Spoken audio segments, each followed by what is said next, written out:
Bonjour mon cher public, après 3 semaines d'absence, je suis content de vous retrouver pour mon émission météo.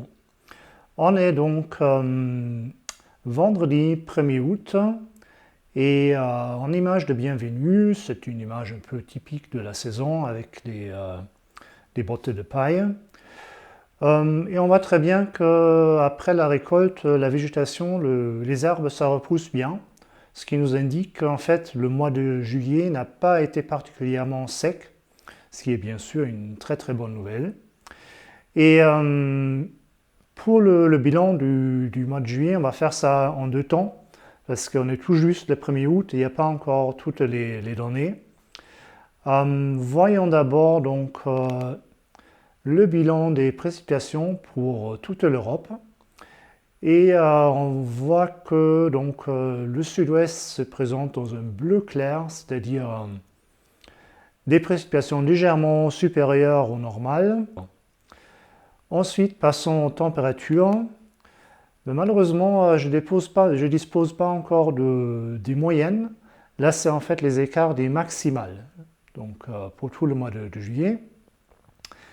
Et sur la France, donc, on est proche des normales, même un peu inférieur au niveau des Pyrénées et du Massif central. Et par contre, cette carte-là, elle est quand même très très remarquable parce qu'on voit bien la Norvège avec une vague de chaleur vraiment inhabituelle pour la région. Et j'avais envie de regarder un peu près. Et là, au niveau de la zone rouge, là, on trouve la station de Trondheim.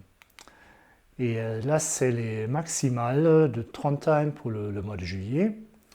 Et si on met un critère de 28 degrés, le voilà, on voit qu'il y a 13 jours d'affilée où la température, les maximales ont dépassé les 28 degrés à Trondheim, ce qui est vraiment pas habituel. Et ce qui le serait par contre chez nous dans le sud-ouest. Et pour comparer, j'ai pris la même courbe pour Bordeaux, avec le même critère, et on voit là qu'il y a au maximum 4 jours d'affilée avec des maximales supérieures à 28 degrés. Donc vague de chaleur plus marquée dans le nord de la Norvège que chez nous. Alors qu'il faut préciser que chez nous, c'était pas un mois trop frais. Hein. C'était juste en est normal de la période récente, donc de 1990 à 2022. Voilà. Donc, un peu plus en détail maintenant, on revient au territoire national, donc la France, pas le sud-ouest, pas l'Europe, entre les deux. Et là, c'est un très très bon bilan que j'ai trouvé chez mes collègues de Météoville, basé sur les données de Infoclimat, qui montre bien la courbe, cette fois-ci des moyennes, donc pas les maximales, les moyennes, pour le mois de juillet et le mois de juin. Après 3 poussées caniculaires bien marquées au mois de juin, on a trouvé au mois de juillet des températures juste de saison, notamment en dernière partie de juillet, il a fait trop frais, donc comme on a toujours tendance à se souvenir des choses récentes, là dernièrement, on avait l'impression de vivre un mois trop frais. Et la particularité, c'est que le mois de juillet a été plus frais que le mois de juin. Et en fait, la dernière fois que c'est arrivé, ça remonte à l'année de la fameuse canicule 2003. Et là aussi, quand on regarde, en fait, on voit très bien des similitudes. En fait, un mois de juin déjà chaud, supérieur à 22 degrés. Après un mois de juillet plus frais, donc à 22 degrés, ce qui conforme au normal. Et après, on s'est tapé la canicule vraiment exceptionnelle au mois d'août. Et la question, bien sûr, est-ce que ce schéma va se reproduire? Bon, il y a des signes qui indiquent que ce soit ne pas à exclure. On va en reparler à la fin de l'émission. Maintenant, donc, là, je ne regarde pas les 3 semaines qui viennent de passer, mais juste la semaine dernière, donc du 25 au 31 juillet, avec le bilan de l'ensoleillement. Les trios de tête est assez habituel.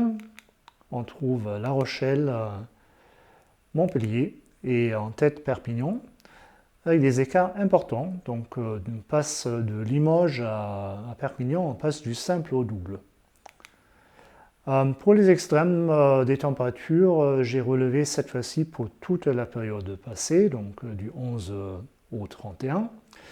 Les maximales à un endroit qu'on connaît déjà bien, c'est Argelier, dans l'Aude, où on a frôlé les 40 degrés. Pour les minimales, c'est pas très intéressant cette saison, donc j'avais pas envie de chercher, on s'en fiche un peu. Hein. Voilà. Maintenant, la situation actuelle, premièrement par l'image satellitaire, avec quelques nuages sur la France, une Espagne bien dégagée avec quelques développements orageux. Et phénomène assez classique par un régime de nord-ouest, il y a la tramontane et le mistral qui dégagent le ciel près de la Méditerranée. On regarde ça au niveau des basses et des hautes pressions. Et on retrouve donc logiquement notre flux de sud-ouest entre l'anticyclone qui est bien calé sur les Açores, très classique, et une petite zone dépressionnaire sur l'Allemagne du Nord et la mer Baltique, ce qui nous amène donc un air relativement frais dans un flux de nord-ouest. Et juste à titre ludique, j'avais enregistré il y a 3 semaines les prévisions d'un modèle expérimental américain qui s'appelle CFS, donc enregistré le 11 juillet, pour ce jour, pour exactement le 1er août, pour aujourd'hui. Et c'est assez bluffant quand même, parce que c'est pas mauvais du tout. Ça peut être de la chance, personnellement je crois bien que ce soit de la chance, mais vraiment on retrouve tout. Donc là, du cyclone des Açores, là encore on peut dire, bien sûr, elle est toujours là, et les basses pressions près d'Islande. Mais il y a quand même les basses pressions sur la mer Baltique, après la masse d'air est bien prévue, donc flux de nord-ouest relativement frais, chapeau bas. À 16 sur 20, si c'était des prévisions à 7 jours, mais en réalité, bon, si c'était systématiquement comme ça et pas de la chance, ce serait plutôt du 19 en fait, à 3 semaines. Alors, maintenant les prévisions pour les week-ends à venir avec des minimales de vendredi à samedi, de très particulier, maximale samedi de saison, nuit de samedi à dimanche assez fraîche quand même. Donc là, on va dans le Limousin, ça peut baisser jusqu'à 7 degrés. C'est quand même remarquable pour la saison. Dimanche, ça chauffe déjà, on va frôler, va atteindre les 30 degrés dans les Landes. Pour les précipitations, donc de celles d'aujourd'hui jusqu'à samedi minuit, ensuite de samedi et de dimanche. Donc voilà, il faut se déplacer un peu entre les différentes cartes. Donc aujourd'hui, précipitations dans les Pyrénées et aussi un peu sur la façade atlantique, des possibilités. De vendredi à samedi, donc la journée de samedi, ils s'en rajoutent un peu dans les Pyrénées, donc temps pas très stable en montagne. Par contre, en passant de samedi à la fin du dimanche, c'est identique. Donc dimanche, temps stable, selon ces modèles-là, pas trop de précipitations, ou voire pas du tout. Même si, comme le sait tout montagnard, pour se balader en montagne, il faut toujours s'équiper.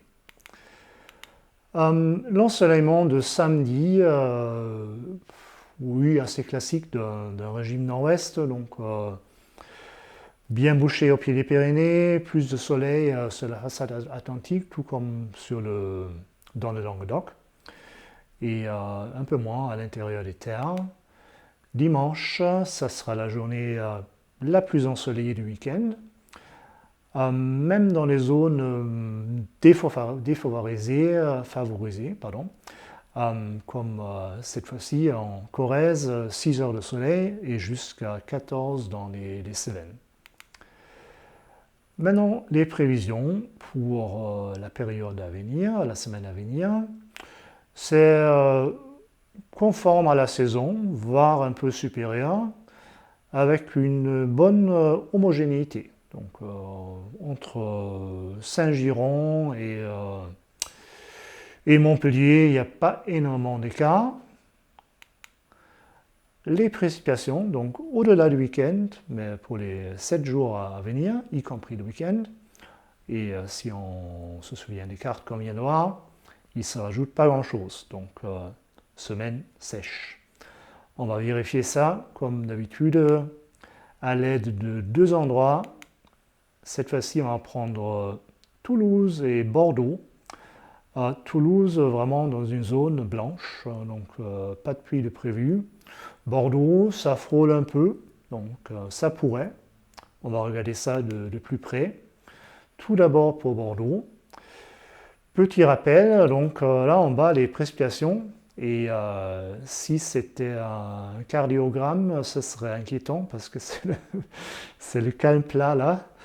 Sauf tout à la fin, donc soirée de jeudi prochain, il y a 2 calculs là qui prévoient des orages, sans doute, des précipitations, et ça amène une moyenne qui se relève un tout petit peu, mais c'est à base de 2 calculs sur 30, donc ça reste pas très probable. Et les températures, donc qui restent de saison jusqu'à dimanche.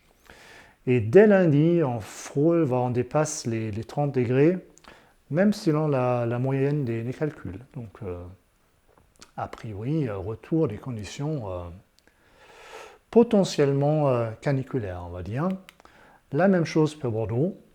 Et là, c'est vraiment, il n'y a quasiment rien. Donc, très peu de calculs qui en prévoient, et s'il en prévoit, c'est pas beaucoup. Et les températures, c'est pareil qu'à Bordeaux, sauf que à partir de lundi, le niveau paraît encore un peu plus élevé. Là, la ligne violette, c'est les 35 degrés à surveiller. Maintenant, les prévisions à 7 jours des 2 modèles, donc ça nous permettra de reprendre la bataille des modèles. Premièrement, le modèle américain, la France toujours entourée en bleu, avec une masse d'air bien supérieure à 20 degrés. En fait, j'ai regardé un peu plus en détail, il prévoit 24 degrés en masse d'air. De façon générale, on peut rajouter une quinzaine de degrés pour avoir la température au sol. Donc là, le modèle américain, avec son calcul principal toujours, nous prévoit facilement dans le sud-ouest 38-39 degrés. On va voir qu'est-ce que ça donne chez les Européens. Eh bien, encore plus. Le nord de la France est un peu plus frais, mais chez nous, la masse d'air, ça monte à 26, ce qui ferait du 40-41 au sol. Donc là, les modèles sont assez d'accord qu'il y a de la canicule dans l'air.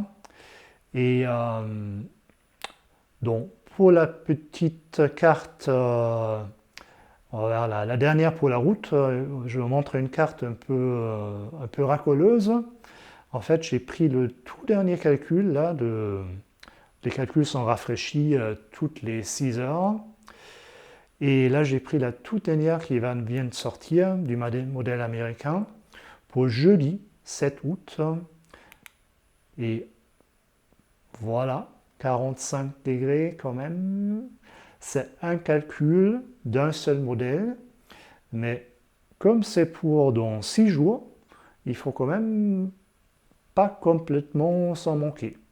Donc pour vous donner la comparaison, Il y a 2 jours, il y avait un modèle qui prévoyait 47 degrés pour le 10 août. Ben là, c'était des prévisions à 12 jours, donc là, on peut en rigoler. Par contre, là, à 6 jours, pardon, avec 2 modèles qui sont quand même assez d'accord sur les conditions caniculaires, je dirais à surveiller. Donc, a priori, on aura pas mal de choses à évoquer par rapport à la canicule dans la prochaine émission. Mais j'essaie aussi de compléter un peu le bilan du mois de juillet. Voilà, c'est la fin de l'émission. Merci de l'avoir suivi assidûment. Et je vous dis à la semaine prochaine. Au revoir.